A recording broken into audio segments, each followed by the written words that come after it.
சமையல் கிச்சன். வாங்க இன்னைக்கு வடகறி எப்படி பண்றது பார்க்கலாம். தேவையான பொருட்கள் பார்க்கலாம் வாங்க. கடலை பருப்பு 1 கிளாஸ் ஊற வச்சிருக்கேங்க. 2 மணி நேரம் முன்னாடி ஊற வச்சிருக்கேன். 4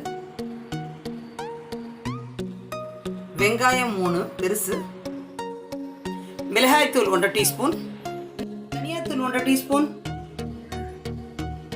பச்சை மிளகாய் ஒரு 3, இஞ்சி பூண்டு பேஸ்ட் 2 டீஸ்பூன், மஞ்சத்தூள் 1/4 டீஸ்பூன், தாளிக்க சோம்பு பட்டை லவங்கம் பிரிஞ்சி இலை 4, கொத்தமல்லி கொஞ்சம் எடுத்துருக்கேன். அதில் இந்த ஊற வச்ச கடலைப்பருப்பு அரைச்சிக்கிறேங்க. தண்ணியில் வடிகட்டிக்கோங்க.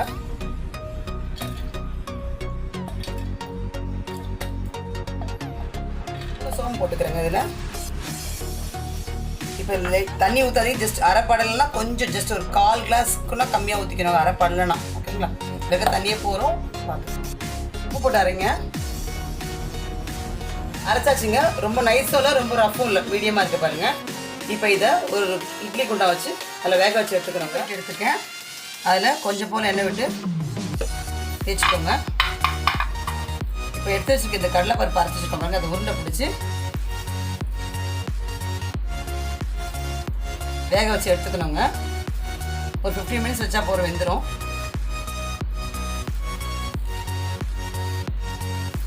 வச்சுட்டேங்க. இதை மாதிரி வச்சு நம்ம இட்லி உள்ள இறக்கிடுறோம். இறக்கி நல்லா வேகணுங்க. வெந்த பிறகு எடுத்துக்கோங்க. இப்போ இது வெந்துருச்சுங்க. 15 மினிட்ஸ் ஆச்சுன்னா வெந்துருச்சு பாருங்கள். தொட்டா ஒட்டிக்கல, நல்லா வெந்துருச்சு. இப்போ இதை ஒரு பிளேட்டில் எடுத்து பொடி பண்ணிக்கணுங்க. நல்லா இது பவுல் எடுத்துக்கோங்க. பவுலில் எல்லாம் போட்டுக்கோங்க.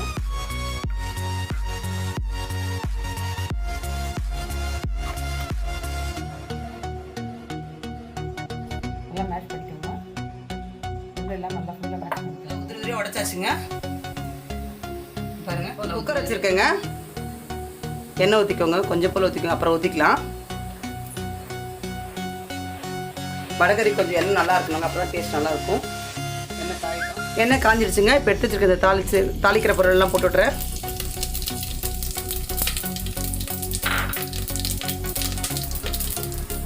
அப்புறம் எடுத்து பச்சை மிளகாய் போட்டு விட்றேங்க.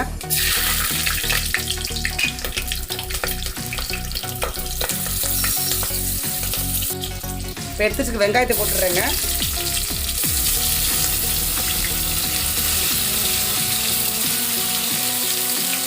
நல்லா வதக்கிக்கோங்க.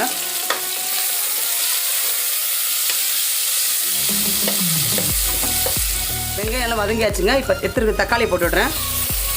நல்லா வதங்கணுங்க. அதுவும்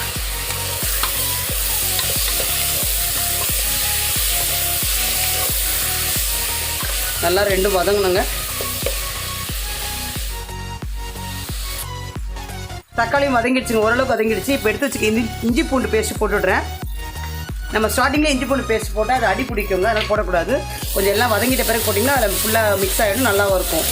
ஸ்டார்டிங்கில் போட்டால் எப்போவுமே அடி பிடிக்கும். போடவே கூடாது நம்ம. இப்போ இதை போட்டு ஒரு 2 மினிட்ஸ் வதக்குங்க. நல்லா வதங்கியாச்சுங்க. இப்போ எடுத்து வச்சுக்க இந்த மஞ்சத்தூள் போட்டு விட்றேன். மிளகாய்த்தூள், தனியாத்தூள், உப்பு. நம்ம ஆல்ரெடி உப்பு கொஞ்சம் போட்டிருக்கோம். போட்டு வேக வச்சதால் கொஞ்சம் கம்மி பண்ணி போட்டுக்கோங்க. அப்புறம் வேணால் போட்டு இதில் ஒரு 1/4 டீஸ்பூன் கரம் மசாலா போட டேஸ்ட் நல்லா டிஃப்ரெண்ட்டாக நல்லா இருக்குங்க.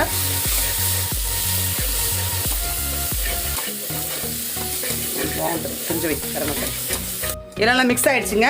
இப்போ நல்லா மிக்ஸ் வந்து ட்ரை கூட ஆகிடும். ஓகேங்களா. இப்போ நம்ம எடுத்து ஒரு கிளாஸ் வாட்டர் ஊற்றிக்கிறேன்னா இன்னும் கூட தண்ணி தேவைப்படும்.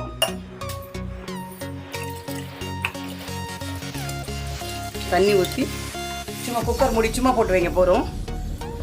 கொதி வந்த உடனே நம்ம அந்த எடுத்து வச்சுருக்க அந்த கடலைப்பருப்பு உருண்டையை பொடி பண்ணிக்கலாம்.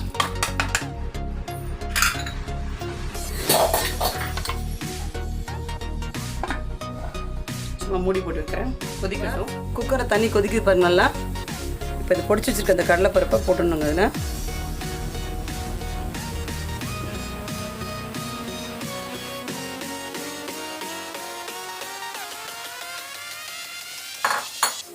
போட்டு நல்லா மிக்ஸ் பண்ணிக்கோங்க. உங்களுக்கு எந்தளவுக்கு திக்னஸ்னா அந்தளவுக்கு இப்போ எனக்கு ஓகேவாக இருக்குது.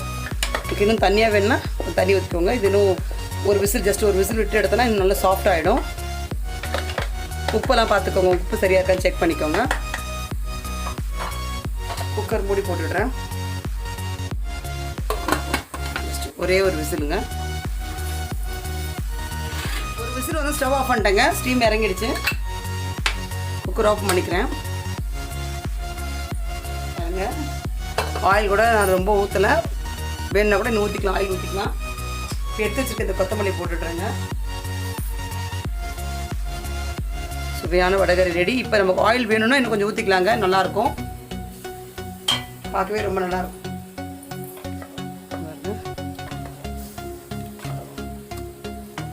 இன்னும் கொஞ்சம் ஆயில் கண்டிப்பாக தேவைப்படும், அப்போ தான் வடகறிக்கு டேஸ்ட் நல்லாயிருக்கும். வேணுன்னா கொஞ்சம் ஆயில் எண்ணெயை காய்ச்சி ஊற்றணுங்க. அப்போ இல்லைன்னா எண்ணெயை ஊற்றி கொஞ்சம் 5 மினிட்ஸ், இன்னும் ஒரு 2 மினிட்ஸ்னால் ஸ்டவ்வில் இருக்கணும்.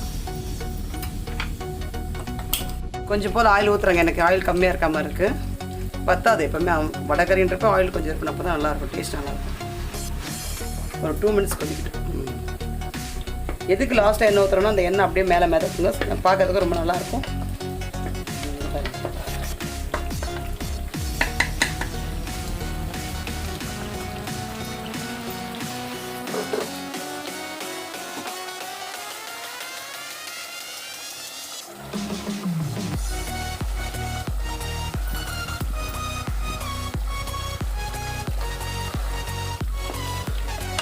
இட்லி, தோசை, சப்பாத்தி எல்லாத்துக்குமே ரொம்ப ரொம்ப நல்லாயிருக்கும் வடகறி.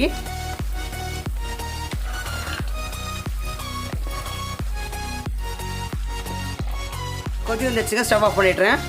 பாருங்கள், ஊற்றுற எண்ணெய் கூட இல்லை பாருங்கள். இன்னும் கூட வடகறிக்கு எண்ணெய் பிடிக்கும், நல்லாயிருக்கும். எவ்வளோ எண்ணெய் ஊற்றுறமோ அவ்வளோ டேஸ்ட் நல்லாயிருக்கும். இப்போ இதை நான் பவுலுக்கு எடுத்துக்கிறேன்.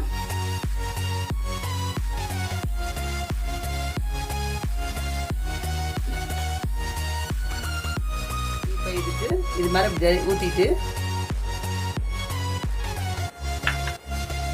இட்லி இப்படி எடுத்து இப்படி சுவைச்சு பாருங்கள், எவ்வளோ டேஸ்ட் இருக்கும், அவ்வளோ டேஸ்ட் இருக்குங்க. சுவையான வடகறி ரெடி. சுவையான வடகறி ரெடிங்க. இந்த வீடியோ உங்களுக்கு பிடிச்சிருந்தா லைக் பண்ணுங்கள், ஷேர் பண்ணுங்கள், சப்ஸ்கிரைப் பண்ணுங்கள். மறக்காம பக்கத்தில் இருக்க பெல் ஐக்கானு கிளிக் பண்ணுங்கள்.